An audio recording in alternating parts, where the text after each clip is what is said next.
Ana mooyyalee dabalatee aanaleen sadi naannoo Oromiyaa jala bahee naannoo Somaalee jala galee jira. Guyyaadhaa waanuma addaa dhageenya. Mana maree bakka bu'oota naannoo Somaalee gabaasa addaa tokkoon karaa TV isaaniitiin gadi bahanii jiran jechuudha. Kanumaan wal qabatee uummanni miira addaa keessa galee miira isaanii gabaafataa jira uummanni keenya kan Oromoo jechuudha.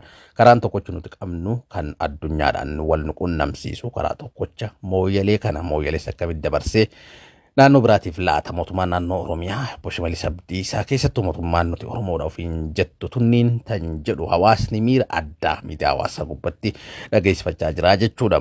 Kanumaan wal qabatee aanaleen sadeen hoo aanalee kamiif kami? Kana qofa osoo hin taane tapha siyaasaa kan waggoota sadeen darban kana mootummaan naannoo Oromiyaa taphate gaggabaabseen gurra isin buusaa jechuudha. Kanumaan wal qabatee kan mooyyalee fi aanaa mooyyalee fi akkasuma Somaalee gidduu ta'e kanaan wal qabatee jechuudha. Fakkeenya hoggaa isinii kaase mootummaan naannoo Oromiyaa tapha siyaasaa addaa taphate. Baalee fuudhee eenyu walitti buuse? Booranaa walitti buuse. Boorana fuudhee Baalee walitti buuse. Boorana fuudhee Gujii walitti buuse.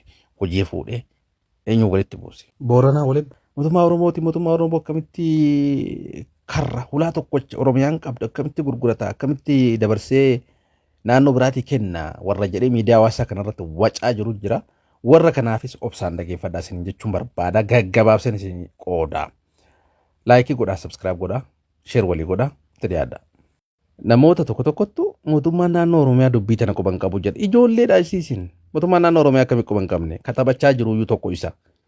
Mootummaa naannoo Somaalee wajjin wal ta'ee katabachaa jiru tokko Shimallis Abdiisatii jechuudha.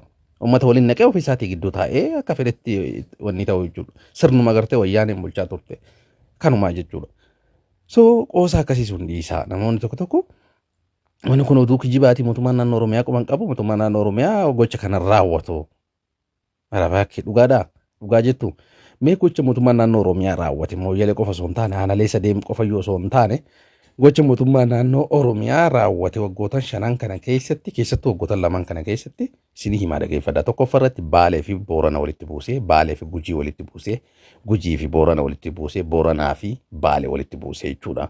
Kutaa gami kutaa sadeen kana keessa hawaasa jiraatu walitti buusee jechuudha. Baalee lafa seena qabeessa inni jedhuun kan gootonni achirratti wareegaman madda walaabuu fuudhee guddina Booranaa jala galche. Boorana irraa fuudhee ammas deebitiin maal godhe Gujiidhaaf nageellee Booranaa kenne jechuudha. Laal Baalee madda walaabuu fuudhee Boorana jala galche. Booranaaf Baalee ija biraatiin wal laalaa jiran sa'aatii kanatti. Ammas deebitiin guddina Booranaa nageellee Booranaa ammoo fuudhee maal godhe Gujii jala galche jechuudha. Gujii Booranni akkamitti wal ilaalaa? Ija addaatiin wal ilaalaa jechuudha amma sa'a kanatti. Ammas deebitiin deebi'ee aanaa mooyyalee maal godhe Boorana irraa fuudhee Somaalee jala galche jechuudha. Kuni tapha siyaasaa kan Shimallis Abdiisaa faan Abiy Ahmad faan akkasuma warra Oromiyaa bulchaa jiru taphataa jiru malee qoosaa gartee amma isin miidiyaa hawaasaa gubbatti qoosaa jirtanii miti. Wanni ardhaa miti ka'ee gale ibni godinoota Harargee keessatti illee wanta akkanaa kanatti dubbatamaa jira. Waan kana ammoo wanta akkanaa kanattuu godhamaa jira jechuudha. Baalee fuudhanii Gujiidhaan akka isaan ija biraatiin wal ilaalan gaafii isaan mootummaa gaafachaa jiran gocha isaan mootummaa irratti godhaa jiran guutumaan guutuutti akka dhaabaniif jechuudha. Uummata gidduutti siyaasaa taphatanii ofii isaaniitti gidduu taa'u jechuudha. Akkuma gaafa wayyaanee sun Baalee fuudhanii maal godhanii Gujii walitti buusan. Baalee fuudhanii maal godhanii Booranaa walitti buusan. Boorana fuudhanii maal godhanii Gujii walitti buusan. Boorana fuudhanii maal godhanii Baalee walitti buusan. Ammas deebitiin Boorana fuudhanii maal godhanii Baalee eenyu Somaalee walitti buusan. Ajaa'iba bara kun mee ilaala. Kun ammoo mootummaan naannoo Oromiyaa dubbii tana quban qabu jettanii faarsee bultoonni tokko tokko yeroo dubbattan xiqqoo sheemooyyuu laal lafti teenya lafii teenya karaa intarnaashinaala amma Oromoon agartee ittiin addunyaa argitu ikoonoomii akkasuma siyaasaa karaa tokkocha kana qabdi Oromoon hulaa takkattii tana qabdi kan addunyaa qunnamsiisu hulaa takkattii tana baasu kan waggarraa waggaatti Oromoo miliyoona lakkaa'amu karaa kanaan meeshaalee haa ta'u nigdii waan garaagaraa oofatu karaa tokkocha kana qabdi jechuudha. Ishiin addunyaattiin hulaa tokkocha kana qabdi. Kan ammoo fuudhanii waggaa naannoo biraa jala galchan maal yaaddameeti kan jedhu waan yaaddame argitanii jirtan walitti buusanii ofii isaaniitii gidduu taa'anii nyaachuudha. Walitti buusanii ofii isaaniitii boqonnaa fudhachuudha jechuudha. Mee fakkeenya ammas waan wayii isinii kaasa. Lafa agartee nigdii yookaan daldala irratti oomishu taatee Booran mooyyalee beekamtuudha. Nigdiidhaaf ijaanii wanni isaan dubbatan. Kwaani Booranni Oromoon nigdii hin beeku. Laalla waan akkanaa kana afaan miidiyaa gubbatti hin dubbatina. Qoosaafillee waan akkanaa kana dubbatina jechuun barbaada. Kan biraa wanta wayii isinii tuquu barbaada. Walqaayitti naannoo Amaaraa Walqaayitii fi naannoo Tigree isinii tuquu barbaada. Waanuma kanaan wal qabsiisee. Siyaasaa biltiginnaan taphatte akkasuma wayyaaneen taphachaa turte. Wayyaaneen maal goote Walqaayitti gaafa aangoo qabattu kan naannoo Tigraay goote yookaan ammoo kan Tigraay goote Walqaayitti jechuudha. Walqaayitti Tigraay nuti. Biltiginnaan akkuma dhufte Walqaayitti Tigraay irraa fuutee Amaaraa kenniti. Amaaraa irraa tana xabbaqaa ijaaratee naannoo Tigraay akkana lubbuudha jechuudha xabbaqaan tiksu. Kuni tapha siyaasaa ittiin biyya bulchuu ishee yaadu qoqqooditee bulchuu qoqqooditee agartee uummata ofii isaaniitti akka isaan walitti deebi'an Baalee akkuma reeftan isinii kaase Booranni akkuma isinii kaase Gujiin akkuma isinii kaase Somaaleen akkuma isinii kaase akkanatti walitti deebisanii ofii isaaniitti agartee nagaan jiraachuu barbaadan. Kun ammoo furmaataa miti baasuu. Furmaataa miti. Hawaasni kennallee wanni uummata ilaalanii yookaan ammoo uummata walitti bu'uuf hin jiru. Uummataan illee akka walitti hin buune beekamaadha. Hawaasni kennallee nama tokko waan kana uummataa miti kan murteesse. Warra biyya bulchaa jiru yookaan ammoo warra isin dura deemaa jiru yookaan ammoo warra murteessee waan kana gad dabarsee jira. Boru gaffidanii milishaa naannoo biraa achirratti buusuu danda'ani.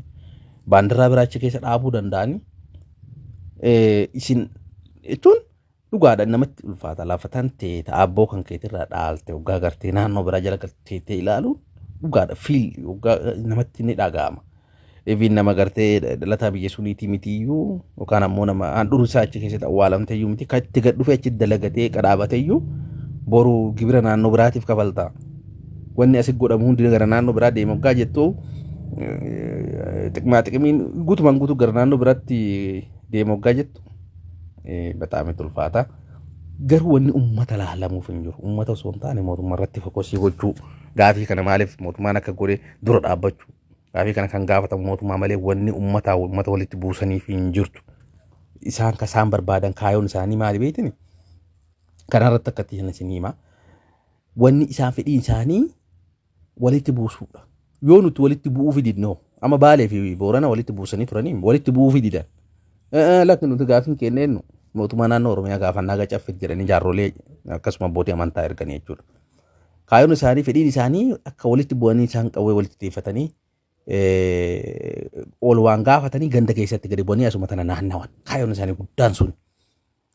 Kaayoo isaanii guddaa kan ammoo milkeessuu fi hin qabu jee yaada uummanni. Kaayoo isaanii guddaa kan naannoo Oromiyaa fi naannoo Somaalee taphatte kana akkasuma deebitiin mootummaan naannoo Oromiyaa iyyuu qofa akkasuma hawaasa keenya Gujii, hawaasa keenya Booranaa, hawaasa keenya Arsii, hawaasa keenya Baalee, hawaasa keenya Booranaa akkana walitti naannessee taphate kana lafa tana fuudhee achi kaa'u tana fuudhee garana godhuu tana fuudhee geema kana taphate kana walitti bu'uu fidinne isaan agartee isaan kaayeffatan yookaan ammoo fedhiin isaanii guddaan walitti nu buusuudha. Nuti ammoo walitti bu'uu fidinne jechuudha.